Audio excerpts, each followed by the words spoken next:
Something shifted in the last decade. The way certain women behave in relationships in public online, it's become unrecognizable. The entitlement, the demands, the complete disconnect from reality. Men are watching this and asking what happened. Well, I'm going to explain exactly what happened, why it happened, and what it means for the future of relationships. This isn't about all women. Plenty of incredible women see this too, and are equally horrified.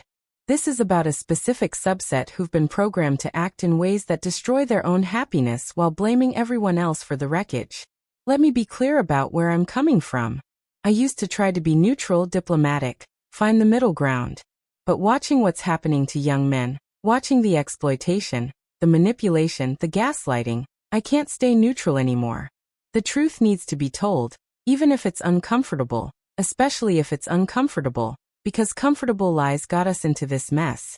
The skepticism toward equality needs to be addressed. Not equality of value as humans, that's real. But the pretense that men and women are identical in capabilities, desires, and contributions, that's fantasy. And this fantasy is being weaponized. When a 5 feet 2 inches woman can't meet physical standards for firefighting, lowering those standards isn't equality. It's denial of reality that puts lives at risk. Some women have internalized a superiority narrative that's destroying their ability to have healthy relationships.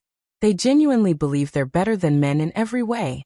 Smarter, more emotionally intelligent, more valuable, more evolved. They've been told this since childhood. Girls mature faster.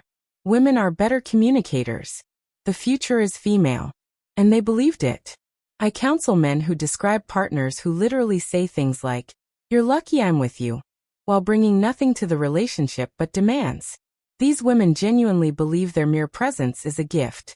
They've been programmed to see themselves as prizes just for existing while seeing men as defective creatures lucky to be chosen. The critique of modern feminism isn't about women's rights. Those matter. It's about how the movement morphed from seeking equality to demanding superiority. First wave wanted voting rights reasonable.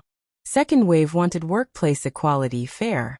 But this current wave, it wants men subordinated, not equalized. It's not about lifting women up anymore. It's about pushing men down. The manipulation and exploitation tactics have become systematic. Leveraging historical guilt. Men oppress women for centuries, so you owe us. Weaponizing emotions. Tears that appear on command when accountability looms.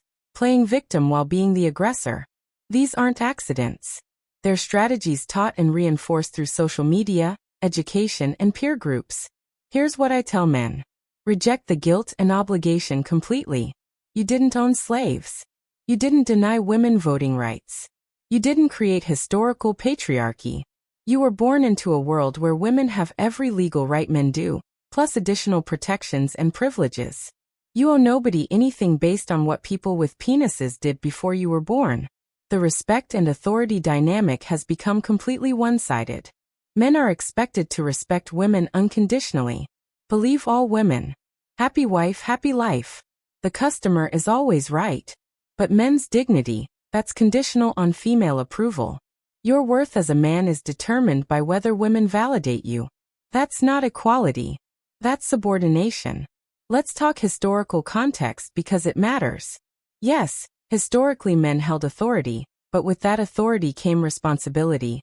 Dying in wars, working dangerous jobs, providing for families they barely saw. Women couldn't vote, but they also couldn't be drafted. They couldn't own property, but they also weren't expected to die protecting it. There were trade-offs. Then, liberalism gave women all the rights without the responsibilities. They got the vote without the draft. They got career access without provider obligations. They got sexual freedom without social consequences. And for a while, this worked because most women still chose traditional paths voluntarily. But now we have a generation that wants all the privileges of both systems with none of the obligations of either. Some women have overestimated their leverage catastrophically. They've been told they're queens, goddesses, prizes. They've been told men are optional, that they don't need men, that men are lucky to have them. So they act accordingly. Dismissive, demanding, disrespectful. Then they hit 35, single, and wondering where all the good men went. The rejection of reciprocity is what really destroys relationships. Relationships are trades. Time for time, effort for effort, value for value. But some women now believe they deserve everything while giving nothing. They want traditional provision from men while rejecting traditional roles themselves. They want protection while offering no respect. They want commitment while maintaining all options. A client showed me his girlfriend's social media post. "I don't need to cook or clean. That's what restaurants and maids are for. I bring myself to the relationship. That's enough." This same woman expected him to pay all bills, plan all dates, handle all emotional labor. She literally believed her presence was her contribution. He left. She's still single, still confused. The consequences are already visible. Marriage rates plummeting, birth rates cratering, men walking away en masse. And instead of introspection, what's the response? More blame. Men are intimidated. Men can't handle strong women. Men are commitment phobic. No recognition that maybe, just maybe, the deal being offered isn't worth taking. Here's what's going to happen. Society will split into two distinct cultures. One where female supremacy narratives, populated by bitter women and weak men who enable them. Another where mutual respect, complementary roles, and actual partnership exist. Guess which one will have happy relationships, stable families, and thriving children? The gendered social strategy is already sorting people. Quality men are gravitating toward women who offer actual partnership, respect, reciprocity, reasonable expectations. Quality women are rejecting feminist programming and embracing their feminine power without exploiting it. The toxic actors of both genders are being left to destroy each other. The psychological observation here is fascinating. We're watching an entire generation of women discover that social media lied to them, that feminism lied to them, that you can have it all was a marketing slogan, not life advice. The anger phase is brutal. They lash out at men, at society, at other women who succeeded where they failed. But I'm protective of good individuals, both men and women, the kind, respectful, contributing members of society, who just want healthy relationships. These people need protection from toxic influences. They need to understand what's happening so they don't get pulled into destructive dynamics. They need strategies to identify and avoid damaged partners. Some women are waking up to how they've been programmed. They're realizing that treating men with contempt doesn't lead to happiness. That demanding everything while offering nothing leads to loneliness. That fighting biology and reality leads to misery. These women have my respect. It takes courage to reject comfortable lies for uncomfortable truths. The social media influence cannot be overstated. Every day, young women consume content telling them they're perfect. Men are trash. Standards should be astronomical. Effort is oppression. They're literally being programmed to fail at relationships. Then when they do fail, the same influencers seldom cope about how it's not their fault. The dating app statistics reveal the delusion perfectly. Women rate 80% of men as below average attractiveness. Mathematically impossible, but feelings don't care about math. They're matching with the top 10% of men who have unlimited options, getting pumped and dumped, then concluding all men are players. No, you're just invisible to 90% of men, while competing for the 10% who don't need to commit. The biological reality that feminism denies is crucial. Men and women are different. Not better or worse, different. Different strengths, different weaknesses, different priorities, different attractions. Denying this leads to confusion, conflict, and collapse. You can't social engineer away millions of years of evolution. A woman in her prime fertility years has enormous power. But that power has an expiration date. Men's power, resources, status, experience typically grows with age. This isn't social construction. It's biological reality. Denying it leads to women wasting their youth and men being exploited in their maturity. The entitlement programming starts young. Girls rule. Boys drool. The future is female. Girl boss. Queen. By the time they're adults, some women genuinely believe they're superior beings deserving of worship. They're shocked when reality doesn't conform to their programming. They're angry when men don't play along with their fantasy. Here's a practical example. A client's daughter, 22 years old, told him she deserves a man who makes six figures, is over 6 foot tall, has no kids, never been married, and will wait until she's ready for marriage and kids in her mid-30s. She herself works retail, lives at home, and is average-looking. The entitlement is breathtaking, but she genuinely believes this is reasonable. The victim narrative is perhaps the most destructive programming. Some women have been taught to see oppression everywhere. Air conditioning is sexist. Expecting punctuality is oppression. Having standards is misogyny. When everything is victimization, nothing is. When everything is trauma, nothing is. The words lose all meaning. The mental health excuse epidemic is part of this. I can't work. I have anxiety. I can't commit. I have trauma. I can't be respectful. I have depression. Mental health is real and serious, but some women use it as a universal excuse for any behavior, any failure, any shortcoming. It's weaponized weakness. Men are responding by developing what I call defensive dating. They're vetting harder, committing less, protecting assets more. They're requiring actual evidence of value before investing. They're walking away at the first red flag instead of trying to fix things. This isn't hatred. It's pattern recognition and self-preservation. The traditional relationship model worked for millennia. Man provides resources and protection. Woman provides children and household management. Both had value. Both had respect. Both needed each other. Modern feminism destroyed this without providing a functional replacement.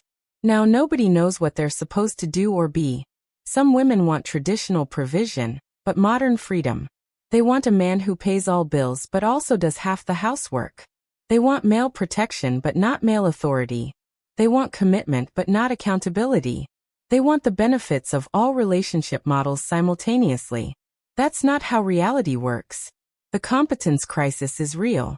Many modern women can't cook, won't clean, don't want children, aren't pleasant. What exactly are they offering? Sex. That's abundant and free in the modern world. Companionship. Men have friends for that emotional support. Many modern women are emotional vampires, not supporters. I ask women directly, what do you bring to a relationship? The answers are revealing. My presence, my love, myself. These are not contributions. They're participation trophies.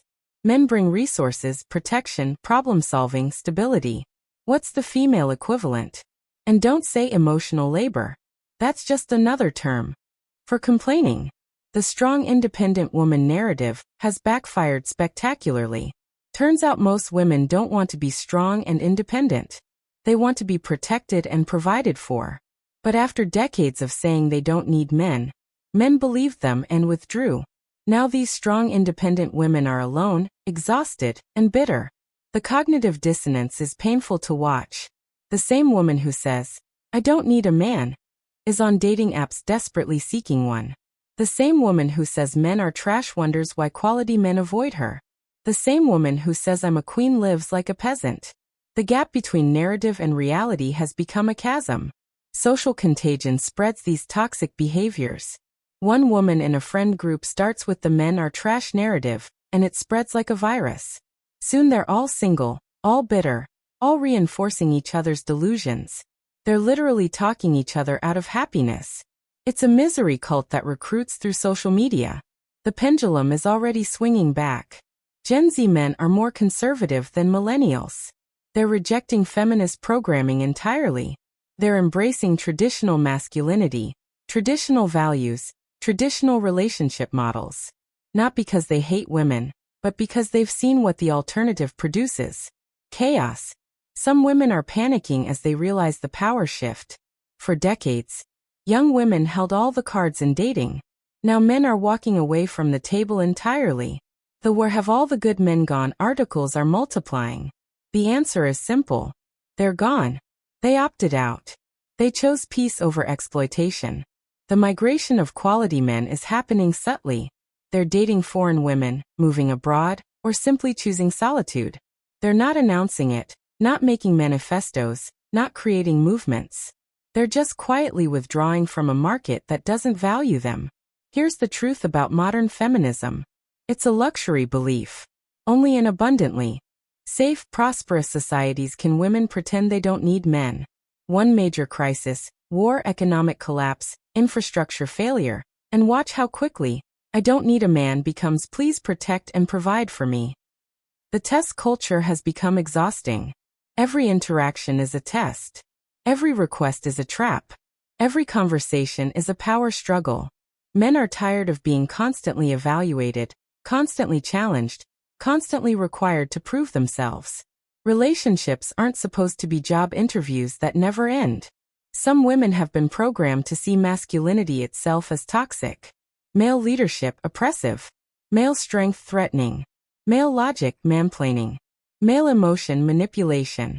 They've been taught to pathologize normal male behavior, while celebrating toxic female behavior. The accountability allergy is perhaps the most destructive trait.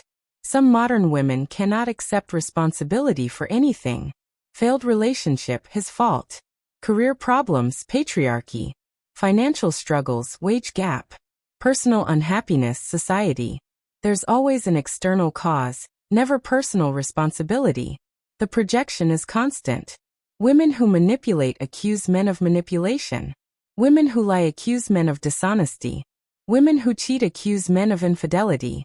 It's like they're reading from their own playbook, while accusing others of writing. The double standards have become comical. Body positivity for women, but men must be fit. Women's preferences are valid. Men's are shallow. Women's emotions matter. Men's are toxic. Women's spaces are necessary. Men's are discriminatory. The hypocrisy is so blatant, it's almost impressive. Here's what good women need to understand. You're being damaged by association. When men hear modern woman, they think of the toxic examples because those are the loudest. You need to actively differentiate yourself. Show through actions, not words, that you're different. Because men have been lied to so much that words mean nothing anymore. The good men have developed sophisticated filtering systems. They're looking for red flags. Social media addiction, feminist rhetoric, victim mentality, entitlement, lack of accountability, masculine energy, disrespect for men. One red flag and they're gone. They'd rather be alone than with someone toxic. The marriage strike is real and growing. Men have realized marriage offers them nothing but risk. No-fault divorce means commitment is one-sided. Biased family courts mean fathers have no rights. Lifetime alimony means financial slavery. Why would any rational man sign up for that? Some women are starting to offer actual value again. They're learning to cook, developing pleasant personalities, showing respect and appreciation. They're rejecting feminist programming and embracing feminine energy. And guess what? They're getting married to quality men while their feminist friends stay single. The cultural divide is becoming unbridgeable. There's no middle ground between men are trash and men deserve respect. Between, I don't need a man, and I want a partner. Between destroy the patriarchy and build functional families. People are choosing sides and the sides are moving apart. The loneliness epidemic among women is self-inflicted. They pushed men away, demanded impossible standards, rejected good options, waiting for perfect. Now they're alone with their cats and wine, wondering what went wrong. What went wrong is they believed comfortable lies instead of uncomfortable truths. Young men need to understand this isn't your fault. You didn't create this situation. You're not responsible for fixing it. Your job is to protect yourself, build your value, and carefully select partners who add to your life rather than subtract from it. Let toxic women suffer the consequences of their choices. The restoration of balance will happen naturally. Toxic women will remove themselves from the gene pool. Women who offer actual partnership will thrive.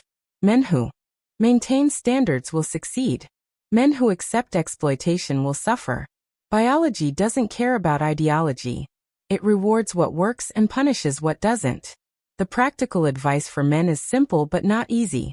Ignore toxic women completely socially, romantically, politically. Don't argue with them. Don't try to fix them. Don't engage with them. Focus on building yourself and finding women who reciprocate respect, effort, and value. They exist, but you have to filter hard to find them. The practical advice for good women is equally direct. Differentiate yourself through actions. Show appreciation, respect, reciprocity. Reject toxic friend groups that poison your mind. Stop listening to bitter women who want you to join their misery. Find a good man and treat him well. They're becoming rare and valuable. The negotiation phase is over. Men tried to explain their perspective, their needs, their value. They were called misogynists in Kel's toxic. So they stopped explaining and started walking away. The time for discussion has passed. Now it's just consequences playing out in real time. Some women claim they're happy alone, living their best life. But the antidepressant prescriptions, the wine consumption, the desperate dating app behavior tells a different story. Humans aren't meant to be alone. Women especially aren't meant to be alone. They're biologically wired for connection and community. The warning to young women is this. You're being lied to. You can't have it all. You can't delay fertility indefinitely. You can't treat men like garbage and expect devotion. You can't offer nothing and demand everything. Reality always wins, and reality doesn't care about your feelings. The message to young men is more hopeful. You're going to be fine. Your value increases with age if you build it. Your options expand while there's contract. Your power grows while there's fades. Stay strong, stay focused, stay patient. Time is on your side. This isn't about hatred, revenge. It's about understanding reality and acting accordingly. Some women have chosen ideology over biology, narrative over nature, ego over outcomes. That's their choice. Your choice is whether to participate in their delusion or build something real with someone reasonable. The quality women watching this, yes, you exist and we see you. You're disgusted by what modern feminism has become. You want actual partnership, not domination. You offer value, not just demands. You're fighting against the programming too. Don't give up. Good men are looking for you. The restoration of sanity will come from individuals choosing reality over narrative, from men refusing exploitation, from women offering actual value, from both genders respecting biological reality and complementary roles. It won't come from movements or politics. It'll come from personal choices. Modern women are acting this way because they've been programmed to. But programming can be overwritten by reality. And reality is providing increasingly harsh feedback. The question isn't whether the programming will break, it's how much damage will be done before it does. The collapse of the current system is inevitable. You can't build a civilization on lies, even comfortable ones. You can't sustain relationships on exploitation. You can't create families from narcissism. Something has to give. And increasingly, what's giving is men's participation. But from collapse comes opportunity. The chance to build something better, something real, something sustainable.